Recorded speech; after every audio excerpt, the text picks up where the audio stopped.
Muito bem, pessoal. Nós estamos chegando aqui com o vídeo das 11 da manhã para falar um pouquinho sobre os próximos 6 meses. Que sentido 6 meses? Como assim? A gente vai falar um pouquinho sobre os próximos 45 dias, né, os acumulados para 15, 30 e 45. E depois nós vamos falar sobre uma vertente para os próximos 6 meses, que nesse caso vai ser sobre, nesse vídeo, né, vai ser sobre as chuvas. Qual a expectativa das chuvas para os próximos 6 meses? Elas vão ficar dentro ou abaixo da média pelo país afora? Qual vai ser a tendência, né? Cada vídeo desse, né, de 6 meses, a gente traz uma versão dos 6 meses. Uma hora as temperaturas, como elas vão ficar sobre o continente, outra hora as temperaturas sobre os oceanos, né, para identificar Laninha, El Ninho, essas coisas, né, como estão os Atlânticos e tal, que nos afeta diretamente, e outras como é que ficam a expectativa das chuvas, né? Esse de hoje vai falar nos 6 meses sobre as chuvas. Eu sou o Francisco, esse é o canal Nosso Clima. Aproveita aí para se inscrever no canal, tá bom? Deixar aquele like e também compartilhar o vídeo. Lembrando a você que é produtor em todo o Brasil, né? Olha, você pode ter a previsão específica para a sua fazenda, para a sua propriedade, né? Aqui comigo, tá bom? É só entrar em contato pelo zap que aparece aqui e a gente pode fornecer essas informações, um acompanhamento para você, para a sua própria fazenda, né? Você vai enviar a localização da sua fazenda, nos informar seu município e estado, e aí você vai ter as previsões por um ano, por 6 meses, você escolhe. E eu vou dizer, isso vai mudar aí a sua história, tá bom? Vamos lá então. Pessoal, olha, nos próximos 15 dias, nós vamos ter a volta das chuvas aqui para o Rio Grande do Sul. Aqui é o seguinte, como isso aqui vai até o dia 16, aqui está pegando essas chuvinhas da agora segunda e terça-feira, e depois um pouco daquelas chuvas que voltam dia 14, dia 15, né? Está pegando as duas, porque esse volume não bate muito com os eventos separadamente, só com a soma dos dois eventos, né? E aí, ó, você vê que vai ser bom aí nessa próxima quinzena para o Rio Grande do Sul, que não é chuva demais, mas tem chuva. Alguma coisinha para Santa Catarina, mas pouca chuva, não vai ser muita chuva para o Paraná, nem Mato Grosso do Sul. O leste aqui, ó, vai ser uma boa quinzena, principalmente até o dia 10, dia 11, vai trazer volumes interessantes. Ceará ainda tem algumas chuvas, Maranhão também, e as chuvas ficam mais no norte. Quando a gente traz aí mais os 30 dias no caso, hoje é 2, então seria 2 de julho, né? Acho que é 2 de julho, que seria 30 dias, isso. Nessa próxima quinzena, a segunda quinzena de junho, melhora muito as condições de chuva para o Paraná, para São Paulo, Mato Grosso do Sul, né, para o litoral de São Paulo, pega também Espírito Santo e Rio de Janeiro alguma coisinha, o leste mineiro, principalmente o nordeste de Minas, pode ter umas pancadinhas. Você vê que vai continuar tendo chuva, né? Aí para o norte da Bahia, nordeste da Bahia, leste da Bahia, também para o Pernambuco, Alagoas, Sergipe, né? Vai continuar tendo chuva, né? Vai ter umas pancadinhas pelo Ceará ainda também, Maranhão e o extremo norte. Mas olha, o sul aqui como melhora, muda completamente. Então assim, a segunda quinzena de junho, a gente espera que tenhamos alguns sistemas, né, avançando até São Paulo. Deve começar pelo dia 14, né? E aí quando a gente vai na terceira quinzena, até 17 de julho, né, a gente vê que o sul vai continuar aumentando chuva, principalmente no Rio Grande do Sul, pode chegar aí a 200 milímetros de chuva em 45 dias, são boas chuvas, né? Vamos ter chuvas assim sobre São Paulo, Mato Grosso do Sul, né? Paraná, né? Continuará tendo chuva sobre o leste da Bahia, né? Mas você vê que aqui o Ceará não aumenta muito nessa outra quinzena, mas é normal nessa. O Ceará, desde final de abril, que quando você olha 45 dias, sempre diz que vai diminuir, e em alguns lugares, o centro-norte, em alguns lugares, continua tendo algumas chuvas, né?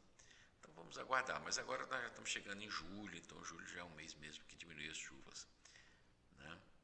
Veja que aparece algumas chuvinhas aí, até mesmo para o sul de Goiás, mas aqui é muito pouquinho, né? Muito pouquinho.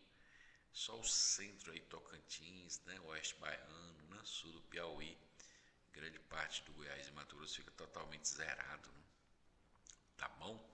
Agora vamos dar uma olhada, pessoal, na expectativa, que é o que mais interessa agora, da volta das chuvas, se elas vão ser normal, né, nos próximos meses. Vamos dar uma olhada nessa situação aí. Vamos ver aqui, clicar no lugar errado. Ó, vamos pegar,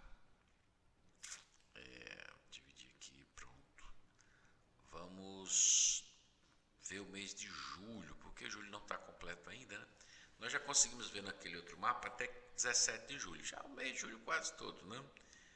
Mostrando como é as chuvas. Mas, e vamos ver junho também. Nós vamos ver junho também, porque aqui mostra se aquela chuva prevista ali, ela é abaixo ou acima da média. Então, assim, ó, nós vamos ter um junho, assim, ó, na média para todo o país, né?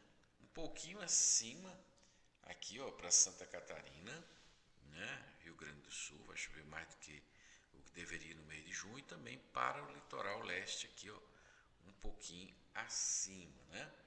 E aí, ó, quando você vai para o mês de julho, você tem aí, ó, mantido mais ou menos essa característica, certo? De chuvas dentro da média para quase todo o Brasil, um pouquinho acima na costa leste, mas esses meses de junho e julho não chove muito. Então, o que acontece? Não faz tanta diferença, porque os volumes são muito baixos, ou quase nada, né? Então, não faz muita diferença. Nos interessa a partir de agosto, setembro, outubro, novembro, né? Por exemplo, mês de agosto, aqui diz que vai ficar um pouquinho abaixo da média o centro-sul do país, dentro da média o restante, mas que também esse restante não está chovendo nessa época. Então a gente vê assim, aqui para o sul, que tem um pouquinho mais de chuva nessa época, está indicando um pouquinho abaixo. Esse primeiro tom são 15 milímetros mensais, e esse segundo são, aí ele já passaria para algo em torno de uns 30, 35 milímetros. Isso aqui para o mês de agosto já é um pouquinho preocupante, se confirmar, tem muito chão para lá também, porque 30, 35 no mês de agosto, que os volumes não são altos ainda, isso já pode incomodar um pouquinho. Para o mês de setembro, teríamos uma melhora no sul, na região sul, né?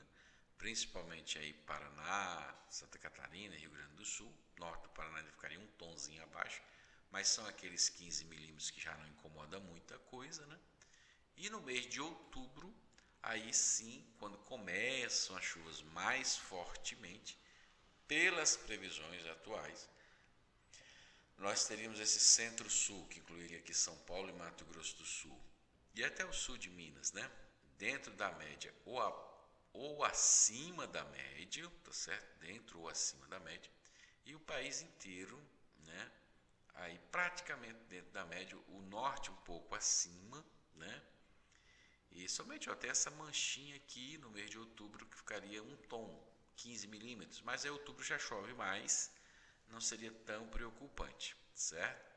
Mês de novembro, aí o mês de novembro o que nós temos? Um norte bem acima da média, e Minas, Espírito Santo, Rio de Janeiro, bem acima não é o termo correto não, acima da média, mas não.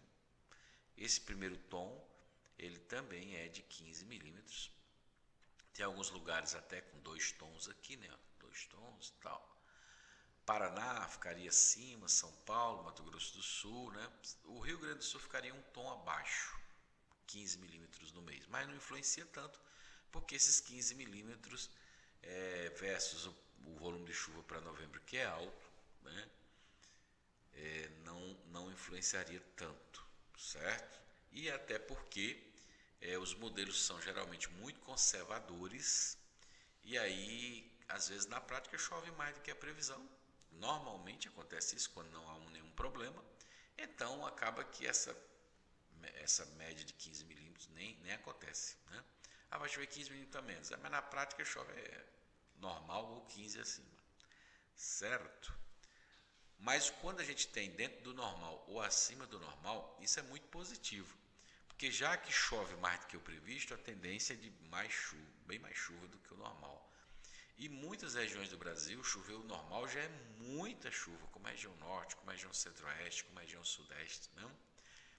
Esse outro fator também indica o quê? Que as chuvas devem chegar a outubro e novembro. Então indica por enquanto chuvas chegando dentro do período. E em comparação com esses mapas no ano passado esses mapas estavam tudo preto, preto, preto, preto, preto, nessa cor aqui, em alguns lugares vermelho. Então assim, tá muito melhor a expectativa, certo? De uma coisa mais normal. Para resumir aqui, quem chegou até aqui, né? Para dar uma resumida, a gente tem uma tendência de quem vai mandar no Brasil aí, nessa quadra chuvosa, vão ser as frentes frias subindo, né? Trazendo chuvas. Tem uma característica que está acontecendo nos últimos anos, são de chuvas isoladas, que a gente chama. Tipo assim, aquela chuva que bate num, bate no outro, bate num, bate no outro, e não bate em todo mundo ao mesmo tempo. Mas depois ela bate no que não bateu, bate no outro e vai. Tem essa característica das chuvas, que podem se repetir, certo? Essa é uma constatação que a gente vem vendo e ela vem, né, pessoal? É uma coisa que pode continuar acontecendo. Aconteceu no passado, pode continuar acontecendo. Chovendo muito, mas irregular. Não porque um irregular tipo para você chove muito numa época e não chove nada em outra, mas irregular, a chuva de hoje foi aqui, mas perto daqui não choveu tanto como aqui e depois chove lá. Sem ser aquela coisa geral para todo mundo, entendeu? Essa é uma característica. Existe uma diferença de temperatura, né? Aí muito grande nos polos, né? As temperaturas estão mais frias do que o normal nos polos, e aí devido a isso nós vamos ter uma tendência de uma troca de massas aí muito fortes, e aí vai caracterizar a questão das frentes frias. E a laninha? A laninha provavelmente esse ano não vai dar as cartas, assim como o El Niño ano passado não deu as cartas. Esse ano vai ser muito mais importante como vai estar o Atlântico, Sul e Norte, e como vão ficar essa questão das frentes frias subindo aí a frequência, a cobertura, os volumes e tal. Por enquanto, a gente acredita que esses modelos estão levando muito em conta a possível laninha, né? Para o norte do Brasil aqui, eles estão botando aqui acima, para o sul um pouquinho abaixo, então eles estão levando em conta isso. Mas ficar de olho, porque não deve acontecer. Não deve é uma coisa, não acontecer ou acontecer é outra, né? Então assim, é uma tendência que não aconteça. Forte ação. Por quê? Porque vai esfriar as águas, mas não deve mudar os campos de pressão, né? Então você já expliquei aqui algumas vezes, né? Quando você tem uma água fria lá no Pacífico, você tem lá uma alta pressão se instalando, ou seja, o campo de pressão lá ele vai ter alta pressão. O que é alta pressão, pessoal? Alta pressão são os ventos de cima para baixo descendo mais fortemente, impedindo que os ventos de baixo para cima eles subam, certo? E portanto elevem a umidade, que, né, são dos oceanos, e portanto depois essa umidade precipita na forma de chuva. Como esses ventos estão descendo, ele impede isso. Aí quando eles descem, eles têm que subir em algum lugar. E geralmente o que acontece? Quando você tem um campo de alta pressão aqui no Pacífico, esses ventos vão descer lá, pegar essa umidade aqui, empurrar para cá e vão subir aqui no Brasil. Então aqui no Brasil você vai ter um campo de baixa pressão, que é o que é baixa pressão? A resistência do ar descendo é menor do que do ar subindo. Então o ar subindo aqui vai ser muito maior, tá certo? Então, além de elevar a umidade presente aqui, traga pelos oceanos aqui, vai pegar também esta umidade que o vento empurrou aqui, ó. Esse vento que desceu, trouxe ela e subiu aqui, ó. Mais ou menos isso, simplificando, né? Claro que no meio do caminho existem sistemas de baixa pressão e alta pressão menores, não é? Esse aqui estão falando do macro, né? Só que quando acontece o resfriamento lá e o campo de pressão não se estabelece um campo de alta pressão, o campo de pressão fica neutro, ou seja, a mesma força de descer, a mesma força de subir fica. Sem fazer essa mudança, nós teremos um campo neutro aqui, um campo neutro aqui. Então, o que acontece? Você não tem esse benefício desse vento descendo lá, pegando essa umidade, empurrando para cá, e este campo aqui mais fraco, facilitando este vento subir. Você não tem esse benefício. Assim como quando a água esquenta lá, você tem um campo de baixa pressão lá, ou seja, os ventos, em vez de descer, fazem a subir, elevando essa umidade toda, né? E aí eles descem aqui no Brasil e fazem o inverso, atrapalham aqui no Brasil. Então o ano passado não teve isso, e esse ano com a laninha não vai ter isso. Quer dizer, estou dizendo assim, a tendência. Por que a gente acha que isso é provável que aconteça? Porque esse ano está muito parecido com o ano de 2005, onde nós tínhamos as condições oceânicas muito parecidas com essas. E naquela ocasião também foi muito parecido com isso. E também o ano passado, as condições oceânicas são muito parecidas com o que aconteceu no ano passado. Se a água quente não mudou o campo de pressão o ano passado, provavelmente a água fria também não mude o campo de pressão esse ano. E a gente tem um ano de chuvas normais, o que seria melhor para todo mundo, certo? Nós teríamos chuvas dentro da normalidade em todo o Brasil. Essa é uma leitura prévia de tendência. Aí, está resolvida a vida? Nada disso. Por quê? Porque cada região tem suas peculiaridades e suas situações. Isso é uma coisa muito simplória, muito generalizada, mas o dia a dia de cada situação, de cada fazenda, de cada município, de cada estado, ele vai ter suas variáveis. O dia a dia é quem vai fazer tudo, né? Show de bola, tamo junto.